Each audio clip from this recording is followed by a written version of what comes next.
Good morning. I'm Pastor Steve of the Warwick Christian Fellowship, and I'm glad you're joining us today. It's Tuesday morning, 2nd of September.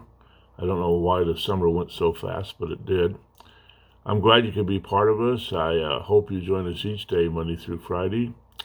Visit our website at www.wcfri.org. We'd be glad to have you join with us. You know, sometimes in life, things can be going really good. Then all of a sudden, it seems like the whole floor falls out, the whole bottom falls out, and you don't know what went wrong. And what do you do in times like that? I want to encourage you to the point of staying in the Word, staying in prayer, and staying faithful. A great story in the Bible is found in Daniel chapter 6.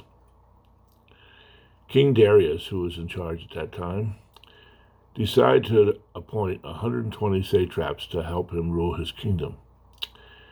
And out of that 120, he picked 3 to be commissioners, to be in charge and oversee the other ones. And one of those 3 was the prophet Daniel. Well, one of the things that Daniel did was he just really shined at that position, really rose to the top, and the others got jealous. And so they plotted to destroy Daniel. So they went to the king with an idea. They said, "King, so that the people will praise you instead of God, you should answer their prayers. Let all the people pray to you." So the king made this rule because he thought it was a good idea to get the attention. He made this rule that everyone could not pray to God, they had to pray to him. So Daniel went back to his place, like he did 3 times a day, got on his knees, looked out the window and faced the east, and began to pray to God. Well, all these other satraps knew he was doing this, and they told him to the king. And because the king didn't want to punish him, but because he was king and he had made the rule, he had to. So Daniel was taken and thrown in the lion's den. Now, he was thrown in the lion's den for praying. Makes me kind of wonder the reasons we shy away from praying sometimes. But Daniel was thrown into the lion's den, and it was sealed, and they put a seal on it with the king's insignia ring to his mark so that nobody could open it. Well, in the morning they went down there, and the king was hoping Daniel was okay, but he was in a lion's den. And they opened up the den, and Daniel was fine. And King Darius said, "Your God is God."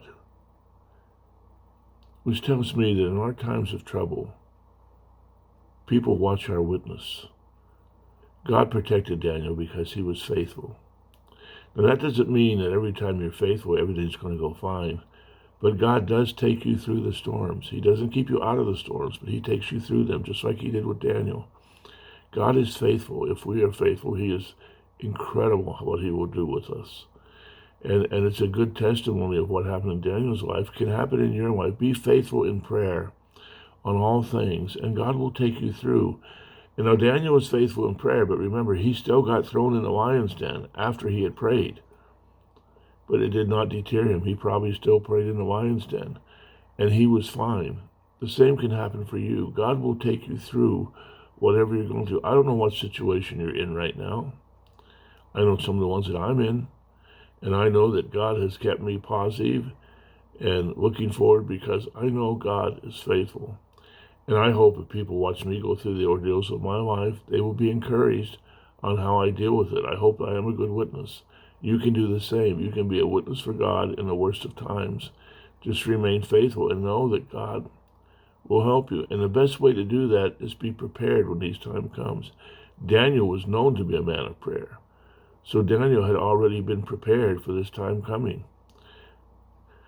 Make a commitment to start praying and reading your Bible daily. And pray on all things. And then when the storms come, you'll be ready to weather them with God at your side. I hope this is helpful to you. I hope you found it encouraging. And I hope you have just an awesome Tuesday. And we'll see you again tomorrow. May God bless you. Bye-bye.